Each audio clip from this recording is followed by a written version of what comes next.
Evening, everybody. Hope you're all having a nice evening, nicely snuggled up at home with this horrible weather that's descending on us at the moment. So my name's Karen, I'm Karen Beckham, and I'm here to talk to you this evening about your retirement mastery and how we build the wealth gap to help us with our retirement. So this evening we're going to look at really essential strategies to help you realize your financial aspirations, being able to set some really good clear goals, defining our time frames, and crafting a personalised strategy tailored to help you with your needs. We're going to be exploring ways to optimise your income and your investments, navigate the complexities of decumulation, which is the opposite to what we've spent all our life doing, is accumulating, and discuss some estate planning issues that are really crucial for preserving your wealth and for future generations. And getting you ready to embark on the journey that we've all been working towards, which is securing our financial future and maybe leaving a legacy for our loved ones. So we're going to start the evening by just talking about what we're going to be looking at tonight. So you're going to learn a little bit about retirement goals and timeframes, how we craft a personalised wealth plan, optimising our income and our investments. Again, that word, decumulation of other strategies in retirement. So how do we sort of start to spend those funds? Estate planning options, and at the very end, we'll have some questions and answers. So obviously this evening, the disclaimer is this is a presentation provided for information only. The presentation is not intended as a substitute for regulated financial advice. If you'd like that, you're going to need to make an appointment to see us here at Enable Me. So just a little bit about me. My name's Karen Beckham. Don't think we're related to David, but it would be nice if we were. I'm a financial personal trainer here at Enable Me. Love my job. Prior to working at Enable Me, I was in banking for over 30 years. I was a branch manager for over 20 years, and then after I left branch banking, I worked as a relationship managers. And I had a team of 15 fantastic staff that help people achieve their home buying journeys. Of course, we're here to help you get out of debt and get ready to help you retire. So we looked after portfolios of clients at high incomes. Didn't always mean they had a lot of money left over, because they sometimes had high lifestyles as well. And my specialties, I love talking to people and helping them with their investments and lending and helping them get on their journeys. So we're going to start the evening by a quick poll. So we're going to ask, how confident are you? Are you on track to fund your retirement? So our choices are, yes, I am confident I have enough. Yeah, I'm pretty sure I'll be okay. Nope, I'm not on track. And the last option is, I don't have any plan to fund my retirement. So if you'd like to answer what your answer is, and we will have a quick chat about that.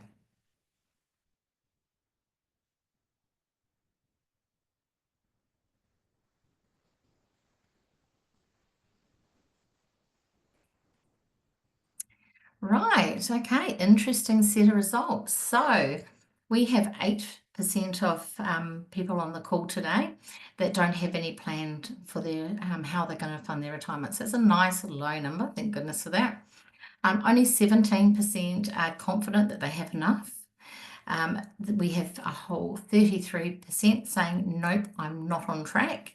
And 42%, yeah, I'm pretty sure I'll be okay. So it's quite a good mix. So 42% are going to be okay, 33% not at all. So we've got a real mixed audience tonight. So hopefully you'll get some clarity after we have finished our presentation.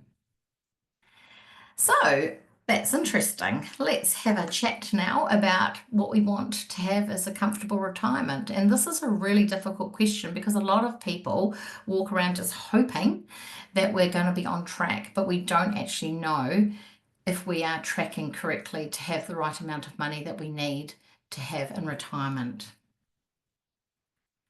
So currently, our reality in New Zealand is that 56% of retirees do have to compromise on what they want to do or what they can do. 41% feel that they don't have the money to do the things that they want. 13% of retirees, their households are still paying off mortgages, which is pretty scary. And this is the 1 million people I do not want to be in. 1 million parents are still financially supporting their adult children, which is pretty scary. And I always wonder how you can actually financially divorce your children sometimes. And for our future retirees, 50% of Kiwis aren't prepared for retirement. 34% could maintain their current lifestyle for 10 years on their retirement savings. And I don't know about you, but I want to live more than 10 years after I retire. And 70% think that they're going to need to work past the age of 70. So when we look at some of our options that we can consider for helping fund our retirement, the first one is we'll work longer. As a coach, I hear this all the time. I hear people already saying that are getting closer to retirement.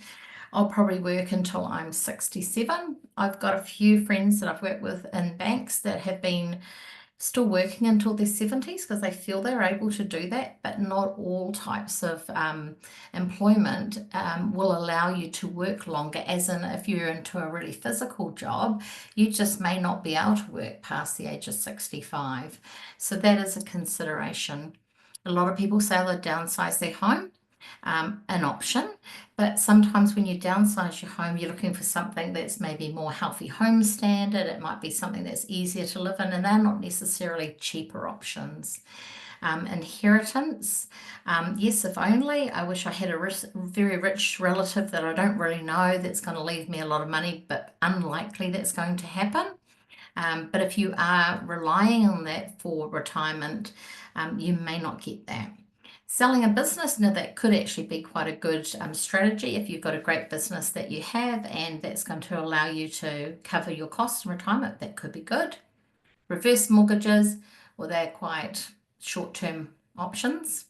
And then the last one, which is just spending less in retirement. So I don't know about you, but my idea of retirement is that I'm going to be traveling. I don't want to be spending less. I just want to have a great retirement. I've worked really hard and I want to have a nice life when I retire. And it's going to be a long time, hopefully. So New Zealand is not likely going to be enough unless you're mortgage free. So that's our number one thing that we want to really work towards getting mortgage free. Working until the age of 65, not having to help your kids, which is a really hard thing to do, or living a life which is of no frills lifestyle. So recently, Massey University did a expenditure guideline for what your budget could look like in retirement, so how much you would need. And when I read that I could spend $5 a week on wine for me. I thought that was looking a bit grim, and I think it was about $16 for meat for the week. So, sometimes we see those studies and we feel like, oh, that doesn't sound too bad, but when you actually look at the nuts and bolts of it, it can be a bit grim. So what's the solution to enjoying a comfortable retirement? Well, you really need to know how much you need in retirement to understand if you're going to have a comfortable retirement. So that's what we want to sort of work a little bit on. How much do we actually need? So we want to create a wealth plan for you. So wealth creation is all about accumulating and then when we need to decumulating. So the wealth plan will bring together different types of assets and the hold strategy that's going to provide you to have that lump sum of money that you're going to need to live a good lifestyle in retirement. So wealth in retirement creates options for different things that you want to do, where you want to live and how you want to live your life, whether or not you want to retire early or scale back your hours. The people wanting to say work 4 days a week or whatever, that could be an option. The level of care that you receive. So physically, you may need a little more care than you expect you're going to need. Whether or not you want to leave a legacy for your family, or if you've got children that you need to help out. And also you need to have a buffer if things don't go to plan. And all the time, there's little things that bump us in the road that we don't expect. So we need to make sure we've got a plan to look over those things. So, a wealth plan for retirement should be flexible, dynamic, include built-in buffers for the rainy days, enhanced by positive behavior and spending habits, which is why it's important to start early, and then founded on a strong financial foundation. So, where should you start? Well, first of all, you've got to secure your financial foundation. You need to understand what you'll need, determine where your money's coming from in retirement, gauge how you're currently tracking, and establish what your savings gap is that you're going to need to bridge. So, for some of these things, we don't always know how much we need. So, tracking your money, having great foundations about how you spend your money before retirement gives you those good habits as we go into retirement, because we don't want to live a fantastic life and then get to retirement and suddenly have to make some changes. So, where do we start? We should be starting today. So, our rule of thumb about what a comfortable retirement includes is looking at roughly 25% of your annual lifestyle costs to be saved, to be mortgage free, so important, and having financially independent children. So, when we talk about New Zealand super, obviously we're not quite sure what's going to happen there. So, we need to be independent of what the national super could be in the future. So when we look at securing your financial foundations, the key areas we look at here is your money habits. So where do you spend your money? Are you a saver? Are you a shopper? Or are you a plotter? Someone that can do either or. And really looking at those habits early on and changing habits so that you can manage the transition from working to being retired is really, really important. Being able to set goals is very important because it doesn't happen overnight and it doesn't have a magical wand that suddenly we have money. We have to set some good goals and achieve those goals by savings or paying off debt. Cash flow management is really important, understanding where your money is going, reducing fritter, because fritter happens to everybody, even the best managers, cash flow managers will still have some fritter, but understanding where that is and trying to get rid of the things that you don't actually need to spend your money on. And then the mortgage management is important because we have to set up a really efficient mortgage structure to get you mortgage free as quickly as possible. And in one of the slides later on, we'll talk about that in depth. So success starts with adapting your money beliefs and your habits.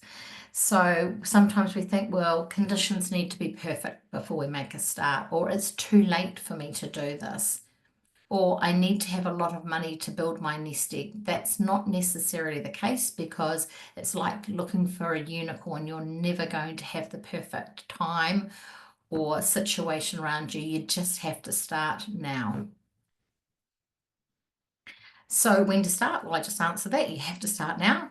So our preference is to start planning as early as possible.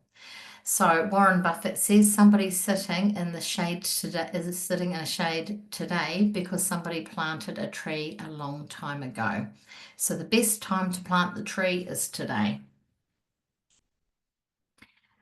So we talk about KiwiSaver because hopefully everybody on the call is actually investing in their KiwiSaver. So KiwiSaver helps, but it is just one part. So what we look at is looking at our lifestyle costs. So if we need about $80,000, then we're going to need, and it's about 25 years of retirement, we're going to need about $2 million. So we'll get our pension contribution over those 25 years in our KiwiSaver. So potentially there could still be a gap of nearly $1 million, which is pretty scary. And this is where I'm talking about getting mortgage free as quickly as possible. So with regards to this graph, you can see that if you get mortgage free at closer to the age of 65, you've got a very, very short period of time to try to accumulate more money. And then quite quickly at the age of 65, the money that you've got disappears by the time you get to the age of about 69. And potentially, we're all living longer. We would hope that we'd have a great life and live to the age of closer to being 90. So a comfortable retirement rests on you being mortgage free. So important. Can't keep reinforcing that. So if you're able to retire earlier, say at the age of 55, you can see between the age of 55 and 65, you've got this huge amount of time to actually start to accumulate more money with what you would have been paying off of your mortgage payments. And that then means that that money will last longer in retirement. So at the age of 65, we would look at those funds lasting us until the age of 80, which is so much better than the age of 69. So early mortgage repayment and a wealth plan can actually help bridge that gap for you. So we would be looking at getting you an extra $500,000 to bridge that shortfall. So to the age of 90, you're going to have a great life. You'll be able to afford and have options. So we have lots of different investment options. So the approach that is right for you depends on what type of retirement gap you have, your time frames, and your risk tolerance. So different options that we have there is obviously cash. Well, at the moment, cash is not king when it comes to the investing world because we're seeing lower interest rates. Managed funds is an option, property, shares, and business.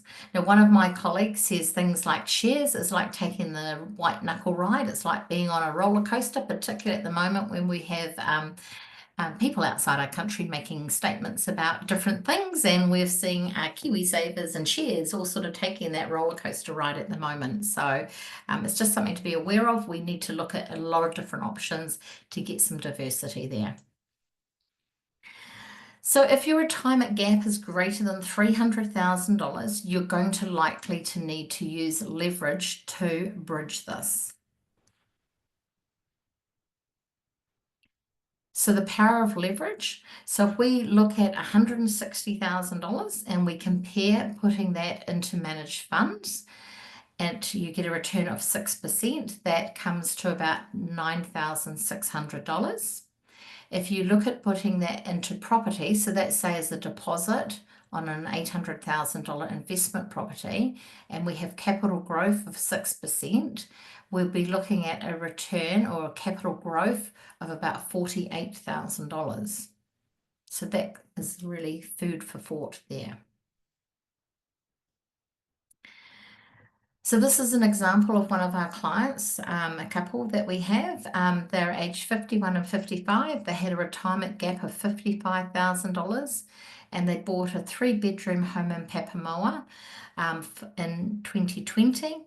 They bought that property for $665,000. The CV today on that property is $860,000 and their growth was 195%. So if they can hold that property for another 10 years, they're going to be able to close their retirement gap. So if you've already invested in properties, are your properties still the right ones to hold? If not, you should consider, do you sell and buy a new property? Sell and invest elsewhere, or keep and use it to leverage to buy another property. So that's some options and things that you've got to think about. So if you've got investments, we need to make sure that you're reviewing your portfolio. Consider, do you sell? Look at the growth rate compared to alternative investments. Compare the hold cost.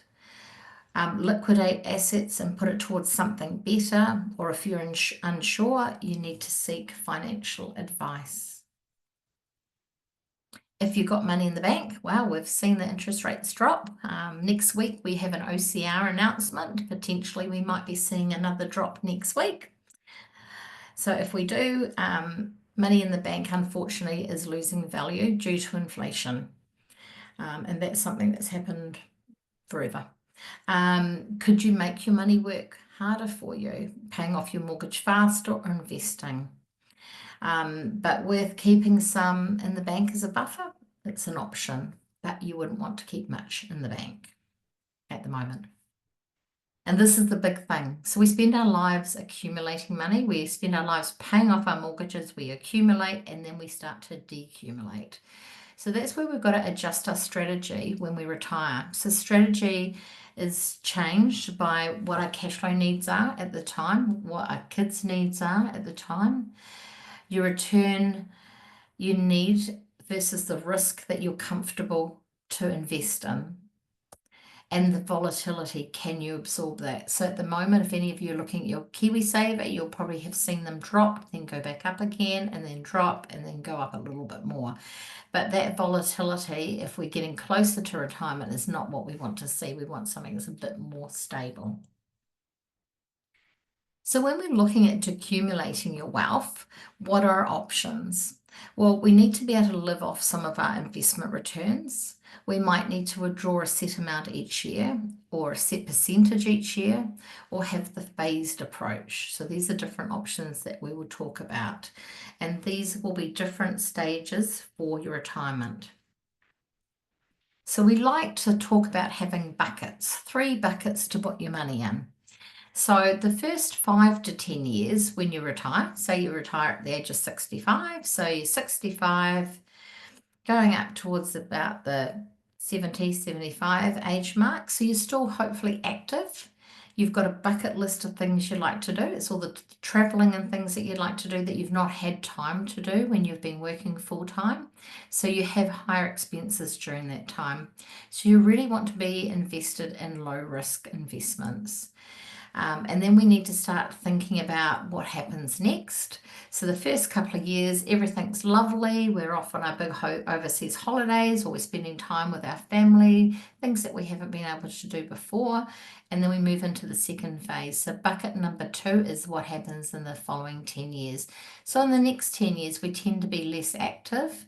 We may have rising house costs and fixed costs in our investments, and income and growth. So it's a time when we start to see our money drop away, and we start to think, have we got enough left? But at the same time, we're probably not spending quite as much.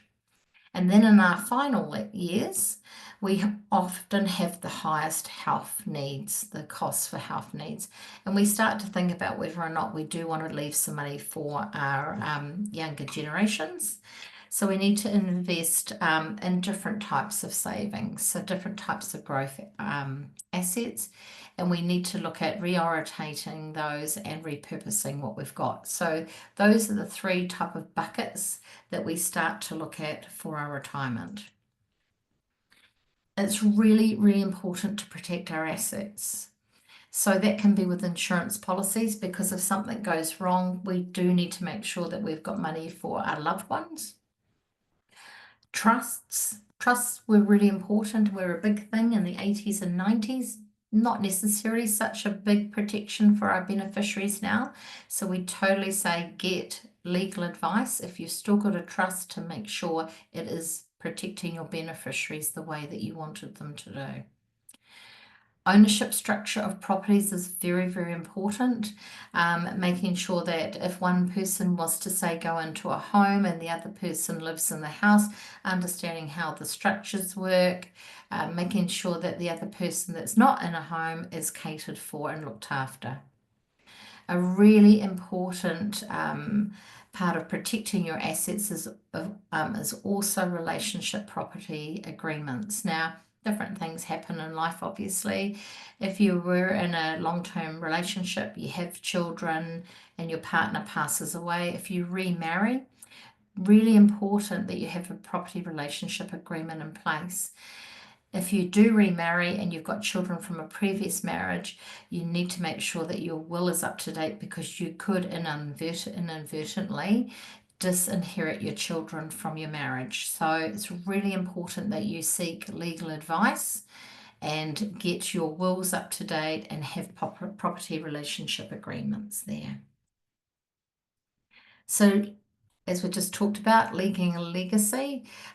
So we talked earlier on about people coming into retirement, and one of the things that they think they might get is an inheritance. So you could be the person they're expecting to get the inheritance off. So it's really important that we set expectations for what our loved ones are going to receive. Check those trusts out to make sure that they are protecting your beneficiaries. Include it in your wealth building plan. and only have others help you once you've covered, or only help others when you've actually covered your own retirement expenses. It's so lovely to think you can help your kids, but are they going to be in the position to help you in retirement if you start to run short of money and you've already given some of that to your children or grandchildren? So those estate planning essentials are really important. So making sure your will is up to date, that you have a power of attorney, so your enduring power of attorney for personal care and welfare and property is a must. And you need to do that before while you're still mentally capable of doing that. Looking at a trust, making sure your beneficiaries are covered. Having a medical directive is really, really important, because your loved ones, if they have to make a decision about what you want to have happen, need to understand in a living will what your needs are to make sure that what you want is going to be looked after. And understanding what the rest home subsidies are if you need care. And at the moment, my father-in-law is going through the stage where we're going to have to put him into a rest home because he's unwell. And just understanding what those subsidies mean to all that wealth creation that you've made over time. So if you do need that care. So takeaways, well, we need to really understand what you need to get and what your time frame is. So what exactly is it do I need? I've got how many years until I retire? What is my retirement gap? And what is my time frame that I have to fill that retirement gap? What is my strategy and what's my plan? If you have investments, check that they're working as hard as they should be. Determine how you'll manage your finances once you retire. Unfortunately, things like rates and insurances don't stop when we retire, they carry on. And protect your plan and your retirement with adequate insurance. So, how can Enable Me help you? Well, Enable Me, we're coaches, we're here to help. So, we partner with you to create your dream retirement. We do this by diagnosing what your starting point is, identifying your landing point. We assess your capability to grow your wealth. We design a strategic plan to grow your wealth.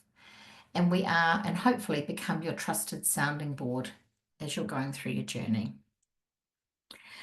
So tonight, because you've joined me on this wonderful webinar on this cold and chilly night down here in Christchurch, you can come in and have a financial consultation, or you can do it through Teams.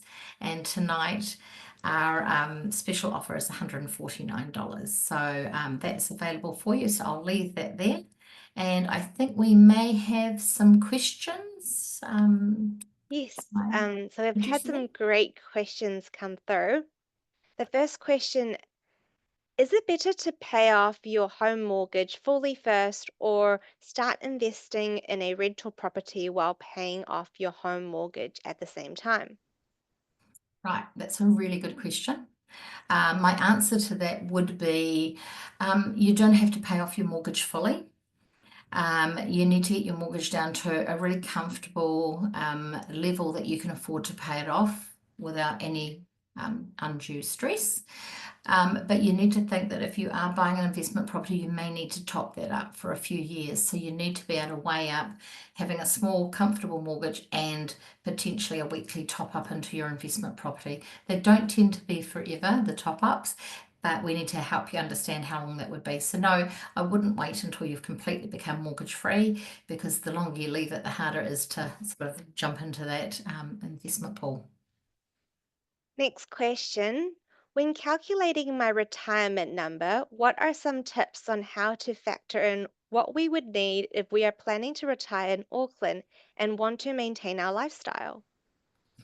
I think the big thing here is wherever you live, you've got to understand what your life costs you. As I say, when we go into retirement, we need to be mortgage free because we don't want to have to worry about paying a mortgage, but we still have all those other bills to pay. So we've still got our rates, we've still got our insurance, we've still got to be able to eat, we've got power, all of those bills cost money. So you need to understand what those retirement costs are going to be for you. And you need to look at what that, if there's a gap between what you're able to accumulate and what you actually need. You need to start looking at a gap. Now, that might mean investing outside of Auckland. I lived in Auckland until recently, and property in Auckland is very, very expensive. It's not as expensive in different areas of the country, and there's some very high or higher growth areas that you can invest in. So you can make the most of living in Auckland where you love living, but maybe looking at investing outside of Auckland where there's still some capital growth and it's a bit more affordable. Another question we had was someone who asked, buying property for passive income involves debt. How do you get around this? Right. Well, you can, if you have some savings, you could put some savings towards the purchase of the property. And what that means is that you become cash flow neutral earlier. So, for most investment properties, you're going to need to top them up a small amount, well, depending on how expensive they are.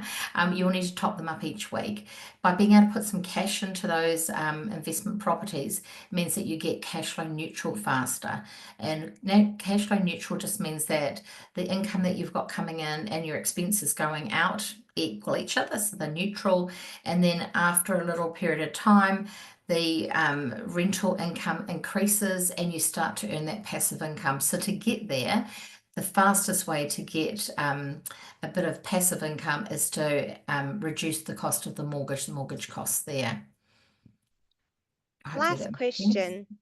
Do you have any advice on how to manage the risks of investing? Okay, investing is always going to be risky, but everything in life is risky. Not investing is a risk, but investing, I would just say we need to diversify. So often people think, well, I've got my own home, so that's property, and I'll look at doing something else like a managed fund or shares or whatever, but your house is not necessarily an investment. So you still need to look at property, you still need to look at managed funds outside of KiwiSaver in case the government decides to put the age of retirement up and you've got your heart set on, say, retiring at 65, and they say, right, retirement age is 67, so you can't access your KiwiSaver. So you need to diversify. So, once you're mortgage free and you're looking at investing, so you're looking at some properties for some good growth, which I've shown you in one of the earlier slides, but also having some managed funds, you need some liquid assets as well. So diversity is the key when we come to retiring and saving for retirement. Thanks, Karen. I'll hand it back to you to close off. Lovely. Well, I hope you all got something out of our session tonight. I'd love to have a chat to you and help you with your retirement plans. So please reach out to us on Enable Me. As I said at the beginning, I absolutely love what I do. And the reason for that is I love being able to help people achieve their goals.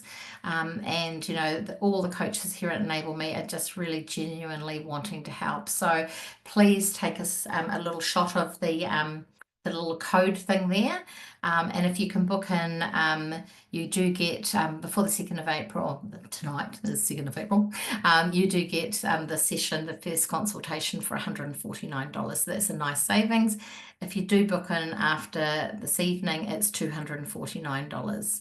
And normally the consultations are $400. So it's really, really worthwhile coming in and having a chat to us, or teamsing in and having a chat with us. So hope everyone has a nice evening and look forward to meeting you. Good night.